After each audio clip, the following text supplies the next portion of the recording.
అందరికీ నమస్కారం. ఈరోజు మీ అందరికీ నేను వినిపించబోయే కథ కాలక్షేపం. రచయిత వలివేటి నాగచంద్రావతి గారు.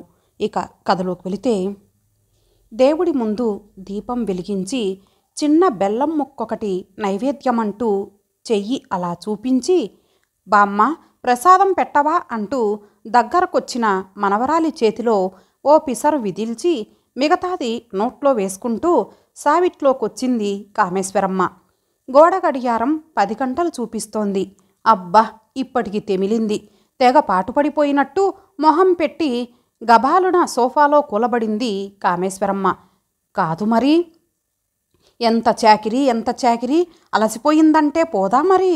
ఆ కోడలు అపర్ణ ఉందంటే హాయిగా వంట టిఫిను చేసి పారేసి టేబుల్ మీద సర్ది పారేసి ఆ మట్న 9 ఎంచక్క ఆఫీస్ కంటూ ఎగిరిపోతుంది. ఇహ ఆ పని మనిషి మాణిక్యము అంతే. చిటికెలో ఇల్లు ఊడ్చి తడిగుడ్డ పెట్టేసి నిమిషాల మీద బట్టలుతికి ఆరేసి అంట్లు తోమి బోర్లించి టింగురంగా అంటూ చక్కా పోతుంది. ఒక్క క్షణం నుంచోమన్నా నుంచోదు. మీకేమమ్మా ఖాళీగా కూర్చొనుంటారు, నాకెట్టా కుదురుద్ది అంటుంది బడవ. అదిగో ఆ మాట అస్సలు నచ్చదు కామేశ్వరమ్మకి. అప్పటికి జనం తననలా అపార్థం చేసుకోకూడదని బిందెలో మంచినీళ్ళ గ్లాస్ ముంచి ఇవ్వాల్సొచ్చినా చీర కుచ్చిళ్ళు పైకి దోపేసి పెద్ద పని చేసొచ్చినట్టు అందరి ముందర గొప్ప బిల్డప్ ఇస్తూనే ఉంటుంది పాపం. వీళ్ళ దుంపదెగ అయినా ఎలా కనిపెట్టేస్తారో ఏమిటో కదా. హుమ్మంటూ నిట్టూర్చి టీవీ రిమోట్ చేతికి తీసుకుంది కామేశ్వరమ్మ. ఆన్ చేసి టక్కుమంటూ ఛానల్స్ మార్చింది. దేనిలోనూ నచ్చిన ప్రోగ్రామే కనబడలేదు. ఇదివరకే నయ్యం, ఈ టైంకి ఎంచక్క అత్తాకోడళ్ళ సీరియల్లో, పగలు ప్రతీకారాల సీరియల్లో వచ్చేవి అనుకుంది బటన్ నొక్కి టీవీ ఆఫ్ చేస్తూ. ఏం చేయాలింకా? సందువైపు కిటికీ దగ్గర కాసేపు నిలబడింది. వీధి గుమ్మంలో ఇంకాసేపు దిక్కులు చూసింది. సిటీ సంస్కృతి. చుట్టుపక్కల అందరిళ్ళ తలుపులు మూసే ఉన్నాయి. 1-2 తెరిచి ఉన్నా ఎవరి మొహము కనపడ్డమే లేదు. పోనీ వదినగారు అనో అక్కయ్య గారు అనో చొరవ చేసి తనే వెళ్ళొచ్చును. కానీ ఈ ఇంట్లోకి మారి 10 రోజులన్నా కాలా. ఇంకా ఎవరితోటి అంత పరిచయాలు అవలా. పైగా కొడుకు విశ్వం స్ట్రిక్ట్ వార్నింగ్, ఎవరింటికైనా వెళ్ళావో అని. ఎందుకలా అంటే సరే, అది వేరే కదా. కర్మ. మళ్ళీ నిట్టూర్చి వీధి గుమ్మంలోంచి లోపలికొచ్చింది కామేశ్వరమ్మ. బామ్మ, నాకా బొమ్మల బాక్స్ ఇవ్వవు అడుగుతోంది మనవరాలు మంజు, ఆవిడ చెయ్యి పట్టుకొని కుదుపుతూ. 1వ తరగతి చదువుతున్న ఆ పిల్లకి పండగ సెలవులు. ఈ తైనాతి ఒకత్తి ఈ పిల్లని కాపలా కాసే పని లేకపోతే ఓ కునుకన్నా తీసుందును విసుగ్గా అనుకుంటూ బొమ్మల పెట్టే తీసి మంజుకి అందించి మరోసారి టైం చూసింది. 10:30. గడియారం ఇంత నత్తనడక నడుస్తోందేం? ఈ లెక్కన సాయంత్రం అయ్యేసరికి పిచ్చెక్కేటట్టుంది సుమా.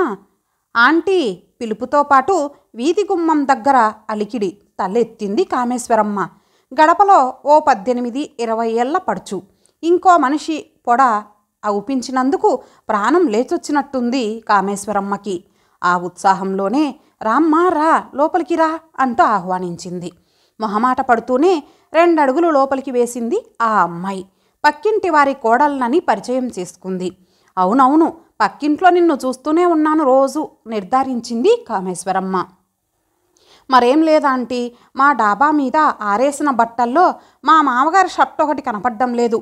ఒకవేళ గాలికేమన్నా ఎగిరి మీ పెరట్లో పడ్డదేమో కనుక్కొని రమ్మన్నారు అత్తమ్మ. ఏమీ అనుకోకుండా ఓసారి మీ పెరట్లో ఉందేమో చూడరా? ఎంతో నెమ్మదిగా నమ్రతగా అడిగింది ఆ అమ్మాయి. ముచ్చటేసింది కామేశ్వరమ్మకి. అమాయకంగా లేదు కానీ లోకం పోకడలోని వంకరలు, మనుషుల నైజంలోని కోణాలు ఇంకా తెలియనట్టు నీళ్లు కలపని పాలలా ఉంది ఆ అమ్మాయి. తన కాలక్షేపానికి ఇలాంటి వాళ్ళే కరెక్ట్ అనుకుంటూ ఇష్టంగా చూసింది ఆ అమ్మాయిని. దానికేం భాగ్యం, అలాగే చూసొస్తా కానీ అదేమిటి అలాగే నిలబడిపోయావు? దా వచ్చి కూర్చో. అవును, నీ పేరేమిటన్నావు అని అడుగుతూనే చేయి చాచి ఆ అమ్మాయి రెక్క పట్టుకు కూర్చోబెట్టింది. నా పేరు మంగళ. ఇంకా ఇంట్లో పనవలేదా ఆంటీ? వెళ్ళిపోవాలి. అత్తమ్మ మిమ్మల్ని అడిగి వెంటనే వచ్చేయమన్నారు అంది మంగళ అనబడే ఆ అమ్మాయి కాస్త ఇబ్బందిగా కూర్చుంటూ. మంగళ ఎంతో శుభప్రదమైన పేరు. నువ్వున్న చోట సిరులకి విజయాలకి కొద ఉండదనుకో. కళ్ళు మెరిపించింది. పొగడ్తకి పొంగని వారెవరు? మంగళ మొహం వికసించటం చూశాక అప్పుడు దగ్గరగా వచ్చి ఆత్మీయంగా పక్కన కూర్చొని లబ్ధుగా విషయ సేకరణ మొదలుపెట్టింది కామేశ్వరమ్మ. అవును, 11 గంటలవుతుంటే ఇంకా పనవలేదా? ఏం పని మనిషి లేదా? లేదు అనుకున్నాను. మరి ఇంట్లో పనంతా నీ చేతే చేయిస్తుందా మీ అత్తగారు? లేకపోతే అదేదో సామెతలో లాగా అమర్చి పెట్టిన దానిలో వేలు పెడుతుందా? అంది వేళాకోళం జోడించి. అబ్బే, అదేం లేదండి, ఆవిడ కూడా నాతో పాటు చేస్తూనే ఉంటారు పని. తత్తరపడింది మంగళ. అమ్మో, అత్తగారి మీద మాట పడనివ్వవేం, మంచిదానివే అని నవ్వి, నిన్ను చూస్తే నా మనవరాలిని చూసినట్టే ఉంది అంటూ మంగళ మంజు వైపు చూడ్డం చూసి, ఈ బుడంకాయ కాదులే, అది నా కూతురి బిడ్డ. ఇప్పుడు ఈ దేశంలో లేదు. పెద్ద చదువు చదవటానికి పైదేశం వెళ్ళింది. విద్యల్లో సరస్వతీదేవి అనుకో. నీ మొహంలోనూ అదే కళ. నిన్ను చూడగానే నా కళ్ళకి పండగొచ్చినట్టయింది. మంగళ మొహం ఉదాసీనమయ్యింది. నాకు చదువుకోవటం అంటే చాలా ఇష్టం కానీ బాధగా అంది మంగళ. తన తర్వాత 3 తోబుట్టువులట. తండ్రి సామాన్యుడు. 10థ్తో చదువు ఆపించాడు. 6 నెలల క్రితం పెళ్ళైపోయింది. విచారం వెలిబుచ్చింది కామేశ్వరమ్మ. నిన్ను చూసినప్పుడల్లా అనిపిస్తుంది, హాయిగా ఏ బాదరబందీ లేకుండా స్వేచ్ఛగా సీతాకోక చిలకలా ఉండాల్సిన వయసు. ఇలా సంసారంలో చిక్కుకొని బకెట్లు మోస్తూ బట్టలు ఉతుకుతూ అత్తగారి అరుపులు ఆరళ్ళు భరిస్తూ పంజరంలో చిలకలా జాలితో మాటలు రావటం లేదన్నట్టుగా ఆపింది కామేశ్వరమ్మ. ఆవిడ అలా ఆయాచితంగా అభిమానం కురిపిస్తుంటే ఇందాకట్లా అంత సీనేం లేదని అడ్డు చెప్పబుద్ధి కాలేదు మంగళకి. అదీగాక అత్తగారు అనంగానే సహజంగానే కొద్దో గొప్పో వ్యతిరేక భావం ఉండనే ఉంటుందయ్యే. మంగా అత్తగారి కేక. మంగళ చేతికి పెరట్లోంచి తెచ్చిన షర్ట్ అందిస్తూ, మంగా ఏమిటి తుంగలాగా, నిక్షేపం లాంటి మంగళ అన్న పేరు పెట్టుకొని మూతి విరిచింది కామేశ్వరమ్మ. హడావుడి పడుతూ పరిగెత్తింది మంగళ. ఆ రోజు సోమవారం.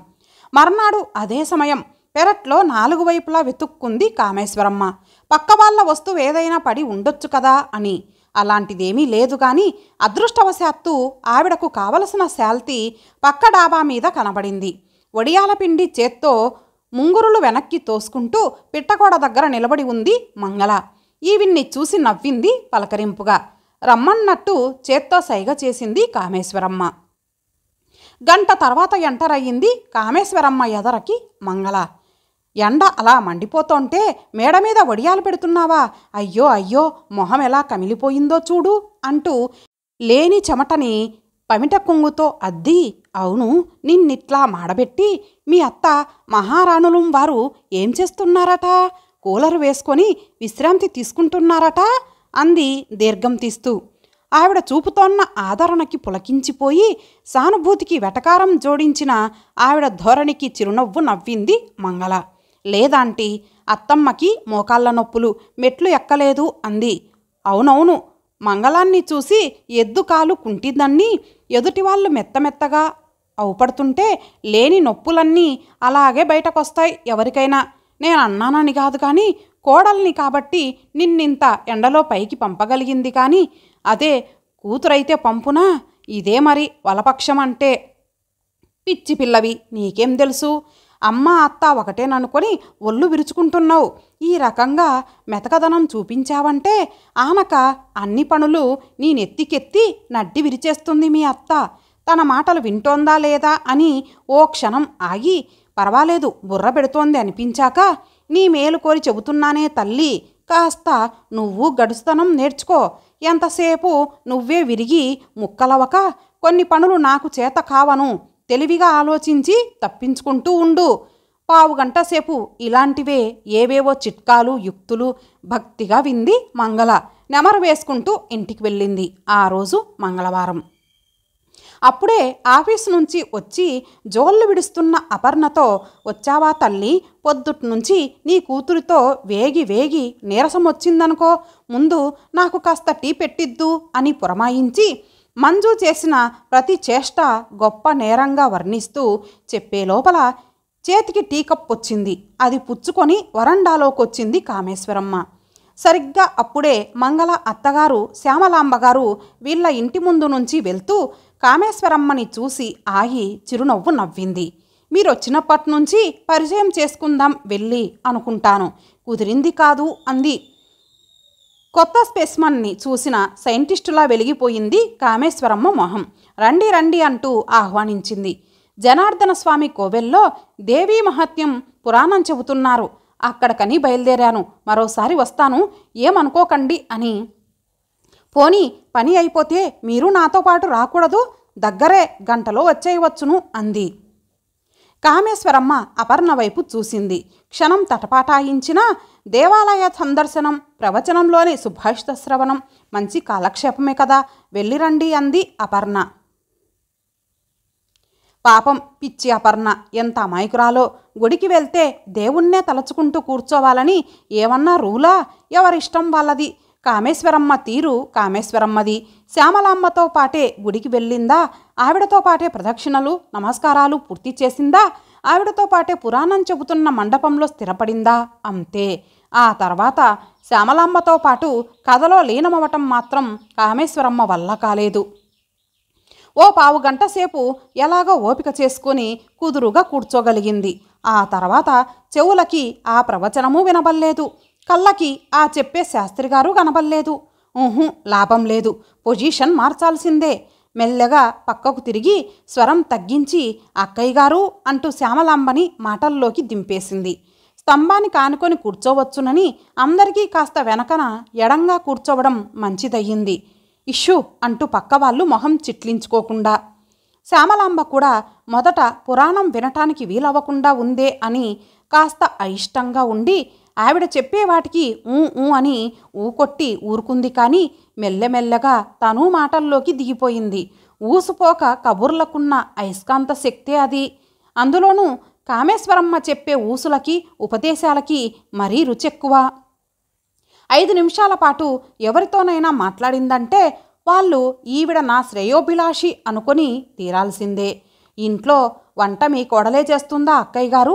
సాధారణంగా అడిగినట్లడిగి అబ్బే దాని మొహం చిన్నపిల్ల, అప్పుడే దాని చేతికి గరిటెక్కడప్పగించను, నేనే చేస్తాను, నా చేతి కింద అవి ఇవి అందిస్తూ ఉంటుందంతే అన్న శ్యామలాంబ సమాధానం పట్టుకొని ఒక తనదైన తరహా బోధన మొదలుపెట్టేసింది. అయితే కోడలికి కూడా కూర్చోబెట్టి వండి పెడతారన్నమాట. ఎంత మంచితనమండి మీది అని పొగిడి అంతలోనే మొహం అదోలా మార్చి, కానైతే ఒక్క విషయం గుర్తుపెట్టుకోండి అక్కగారు, పెద్దదాన్నో చిన్నదాన్నో అనుభవం కొద్దీ చెబుతున్నాను, మొక్కై వంగనిది మానై వంగుతుందా అని మీరిప్పుడు కోడల్ని పసిపిల్ల బుజ్జిపాపాయి అంటూ గారాబం చేసి బుజ్జగించితిరా, ఆనక ఏకు మేకై మొండికేయొచ్చును. అవసరానికి ఇది చెయ్యమ్మా అంటే చెయ్యలేననవచ్చును, చేత కాదని తప్పించుకోవచ్చును, అది ఇది కాదని ముసుగు తన్ని పడుకోనూ వచ్చును. ఆ ఆటలు అలాగే సాగనిచ్చారంటే మెల్లమెల్లగా మిమ్మల్ని పని మనిషిని చేసేస్తుంది. యజమానురాలి హోదా ఆ కోడలి పిల్లే దక్కించుకుంటుంది. మరేమనుకుంటున్నారో. అందుకని నే చెప్పేదేమిటంటే మీరిప్పటినుంచి జాగ్రత్త పడమని. కోడల్ని చేయి దాటిపోనీయకుండా అదుపు ఆజ్ఞలో పెట్టుకోండి. లేకపోతే ఆ తర్వాత చాలా చాలా విచారించాల్సి వస్తుంది సుమా. శాస్త్రిగారి ప్రవచనం పూర్తయింది. కామేశ్వరమ్మ స్వవచనము పూర్తయింది. ఆ రోజు బుధవారం. ద్వితీయ విఘ్నం కానీయకుండా మర్నాడు శ్యామలాంబ కామేశ్వరమ్మ దర్శనం చేసుకుంది. ఇంకాసిని సలహాలు సూచనలు స్వీకరించింది. మా కోడల్నే చూడండి, ఉద్యోగం చేస్తున్నా సరే రోజు వంట పని ఇంటి పని పూర్తి చేసి మరీ వెళ్లాల్సిందే, లేకపోతే నేను ఊరుకోను. చూశారా నా ప్రతాపం అన్నట్టుగా గర్వంగా అంటున్న కామేశ్వరమ్మని చూసి తెగ ఇంప్రెస్ అయిపోయింది శ్యామలాంబ. ఉత్సాహంగా తిరిగి వెళ్ళింది. ఆ రోజు గురువారం. ఇల్లు దాటొద్దని చెప్పానా? నిన్ను పట్టుకోలేక నా దుంప దిగుతోందే బడవా. ఈసారి గుమ్మం దాటు చెబుతాను, వీపు చీరేస్తాను, కాళ్ళు విరిచేస్తాను. శిక్ష వేసే ముందు సెక్షన్లు చదువుతున్న జడ్జి ముందర బోనులో నిలబడ్డ ముద్దాయిలా బిక్కమొహం వేసి నుంచున్న మంజుని క్రమశిక్షణలో పెడుతోంది కామేశ్వరమ్మ. ఏం చేస్తున్నారా ఆంటీ? చేతిలో చిన్న గిన్నె పట్టుకొని లోపలికొచ్చింది మంగళ. నువ్వా? రా రా, మరీ నల్లపూసవైపోయినావేం? కామేశ్వరమ్మ మొహం ఇంతయింది. ఏం చేయమంటారా ఆంటీ? మొన్నట్నుంచి అదోలా ఉంటున్నారు అత్తమ్మ. ఒక పని తర్వాత ఇంకొక పని అప్పగిస్తూనే ఉన్నారు. తను చేసే పనులు కూడా నాతోనే చేయిస్తున్నారు. ఒక్క క్షణం ఖాళీగా ఉండనివ్వడం లేదు. తీసుకొచ్చిన ప్రసాదం గిన్నె ఆవిడ చేతికిస్తూ ఉస్సూరంది మంగళ. నేను ముందే చెప్పలా ఇలాగే అవుతుందని? పైకి కనబడనీయలేదు, కానీ తను నాటిన విత్తనం మొలకెత్తినందుకు మహాసంబరంగా ఉంది కామేశ్వరమ్మకి. నిట్టూర్చింది మంగళ. ఇవాళ ఏదో లక్ష్మీదేవి వ్రతమట. రాత్రిదాకా కటిక ఉపవాసం అంటూ పొద్దున్నే మడి కట్టుకు కూర్చున్నారు అత్తమ్మ. ఒక్క పని ముట్టుకోలేదు. చేసి చేసి ఒళ్ళు హూనమైపోతోంది నాకు అంది మరోసారి నిట్టూరుస్తూ. ఏమిటి, మీ అత్తగారి ఇవాళ ఉపవాసముందా? మరి ఇందాక కిటికీ దగ్గర నుంచొని నోరాడించటం చూశానే. కాగితం నలిపి గోడ మీదుగా గిరాటేసింది కూడాను. అగ్గిపుల్ల వెలిగించింది కామేశ్వరమ్మ. నిజంగానా? తెల్లబోయి అపనమ్మకంగా చూసింది మంగళ. ఏమోలే, ఏం చూసి ఏమనుకున్నానో వదిలేయ్. అనుమానం రాజేసి అవునో కాదో నువ్వే డిసైడ్ చేసుకో అన్నట్టు సందిగ్ధంలో పడేసి, ఇంతకీ ఏం చేద్దామనుకుంటున్నావు అని అడిగింది విషయాన్ని మొదటికి తెస్తూ. నేనేం చేయగలనాంటీ? బేలగా అంది మంగళ. మరే నువ్వేం చేయగలవులే. ఒళ్ళు పులిసిపోయినా మాత్ర వేసుకొని మంచం ఎక్కడం రాదు. మాటకు మాట అంటించను లేవు. ఇంకేం చేస్తావు? నా దగ్గరకు వచ్చి చెప్పుకొని కాసేపు ఏడ్చుకొని వెళ్ళు. కాస్త బాధన్నా తగ్గుతుందేమో. రోషంగా చూసి లేచింది మంగళ. ఆ రోజు శుక్రవారం. నిన్నటి వరకు ప్రశాంతంగా ఉన్న ఆ ఇల్లు ఇవాళ రణరంగాన్ని తలపిస్తోంది. కొత్త వాళ్ళు తల్లి కూతుళ్ళని భ్రమపడే విధంగా ఉండే ఆ ఇంటి అత్తాకోడళ్ళు పొద్దుట్నుంచి మాటల యుద్ధం చేస్తున్నారు.